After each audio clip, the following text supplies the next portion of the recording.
Good morning, how are you children. बच्चों, अभी तक हमने चैप्टर फर्स्ट से लेके 10 तक कर लिया है, यानी कि हमारे चैप्टर 10 कंप्लीट हो चुके हैं। पर अब आपकी जो कोर्स है उसमें थोड़ा सा बदलाव आया है। वह आपका कोर्स जो भी आपकी बुक में टोटल चैप्टर है, जैसे आपके चैप्टर 1 से लेके 20 तक है, तो इन 1 से लेकर 20 तक में से टोटल चैप्टर जितने हैं उनमें से मोस्ट चैप्टर आपके आएंगे और टोटल कोर्स हो गया आपका 50%। आप 50% ऐसा नहीं है कि 1 से 10 तक आएंगे और 11 से 20 तक नहीं आएंगे। नहीं बच्चों, जितने भी आपके चैप्टर हैं 1 से लेकर 20 तक, उनमें से मिले जुले सारे चैप्टर आपके 50% होने चाहिए। तो इन 50% चैप्टर में से कुछ चैप्टर मैंने वो लिए हैं जो आपको अभी तक करवा दिए हैं और कुछ चैप्टर वो लिए हैं जो अभी तक आपने नहीं किए हैं। तो जैसे कि चैप्टर फर्स्ट का हम पहले भी पढ़ चुके हैं, इसका दौरान भी कर लिया हमने, इसके क्वेश्चन आंसर भी कर लिए। पर जो 50% कोर्स में है उसमें आपके चैप्टर फर्स्ट भी है, जिसका नाम है हम सुमन एक उपवन के। जो कविता है द्वारिका लाल या द्वारिका प्रसाद माहेश्वरी ने लिखी है बच्चों ये कविता।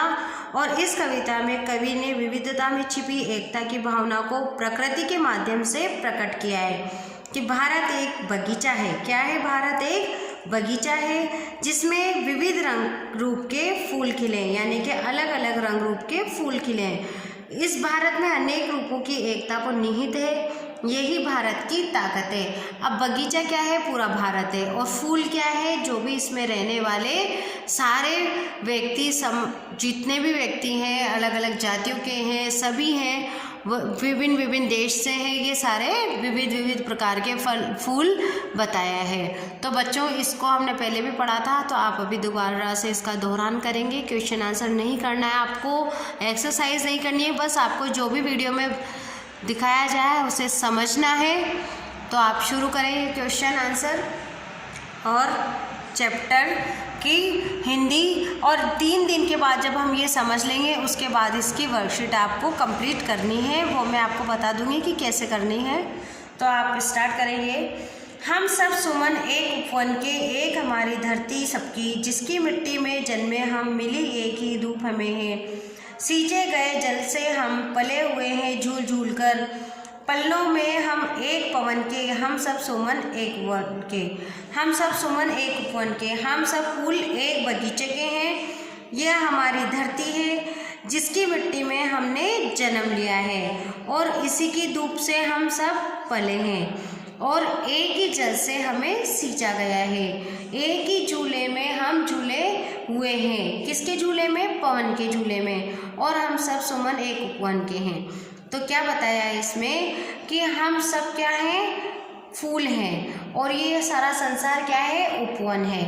इस सारे उपवन में ये जो इतना भी संसार है ये सारा फूलों से बनाया गया है। इस उपवन में विभिन्न प्रकार के फूल हैं।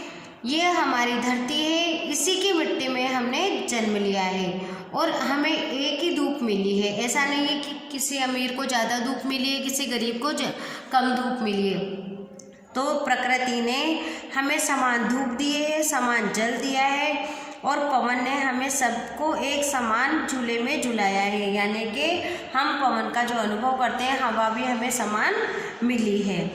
सूरज एक हमारा जिसकी किरणें उनकी कली खिलाती, एक हमारा चांद चांदनी जिसकी हम सबको नहलाती। मिले एक से स्वर हमको हैं भ्रमरों के मीठे गुंजन के, हम सब सुमन एक उपवन के। सूरज कहता है, सूरज क्या है? जो हमारे सूरज है वो पूरी पृथ्वी पे एक समान धूप देते हैं। तो सूरज भी हमारा एक है और उसकी जो किरण है, यानी कि जो उसका प्रकाश है, वह क्या करती है? कली कली को खिलाती है। मतलब उसकी धूप से, सूरज की धूप से फूल खिलते हैं। और हमारा एक ही चांद है और जो चांद होता है उसकी चांदनी, यानी कि जब हम रात को चांद देखते हैं तो आपने देखा होगा चांद हमें आँखों को, हमारे शरीर को शीतलता प्रदान करता है क्योंकि इसकी चांदनी ठंडी रहती है। तो हमें ये समान मिलाती है। मिले एक से स्वर हमें भ्रमरों के मीठे गुंजन के, और जो भ्रमर रहते हैं यानी कि भंवरे, उनके मीठे गुंजन। फूलों पर जब ये मंडराते हैं तो क्या करते हैं? मीठा मीठा गुंजन करते हैं। उनके एक जैसे ही स्वर हैं और हम सब सुमन एक उपवन के, हम सब फूल एक ही बगीचे के हैं। रंग रंग के रूप हमारे अलग अलग है क्यारी क्यारी, लेकिन हम सबसे ही मिलकर है उपवन की शोभा सारी। एक हमारा माली हम सब रहते इसके नीचे एक गगन के, हम सब सुमन एक उपवन के। रंग रंग के जो फूल खिले हैं अलग अलग है हमारी क्यारियाँ हैं और लेकिन हम सबसे ही मिलकर इस उपवन की शोभा है। इसमें बताया है कि जिस तरीके से अलग अलग फूल होते हैं, फूलों का अलग अलग रंग होता है, उसी तरीके से हम अलग अलग होते हुए भी एक ही क्यारी में से खिले हैं, यानी कि एक ही संसार है हमारा, एक ही देश है और हम सबसे ही मिलकर इस उपवन की यानी कि संसार की शोभा है। हमारा माली भी एक ही है जिसने हमें सींचा है और जिसके गगन के नीचे हम रहते हैं वो कौन है? हमारा माली है, क्योंकि हम गगन के नीचे रहते हैं और हम सब सुमन एक उपवन के। कांटों में खिलकर हमने हंस हंस कर जीना सीखा, एक सूत्र में बंधकर हमने हार गले का बनना सीखा। सबके लिए सुगंध हमारी, हम श्रृंगार धनी निर्धन के, हम सब सुमन उपवन के। इस पैराग्राफ में बताया गया है कि हम कांटों में रहकर भी हमने हंस हंस कर जीना सीखा है। कितने भी हमने दुख देखे, कितने भी हमने कष्ट देखे, फिर भी हम क्या है? हंसते रहते हैं। और एक सूत्र में बंधकर हमने हार गले का बनना सीखा और हम एक ही सूत्र में बंधे हुए हैं। सबके लिए हमारी सुगंध एक है और हम श्रृंगार धनी निर्धन के, हम सब सुमन उपवन के। और हम क्या हैं? हम श्रृंगार हैं, किसके? धनी के भी और निर्धन के भी, हम सब सुमन उपवन के।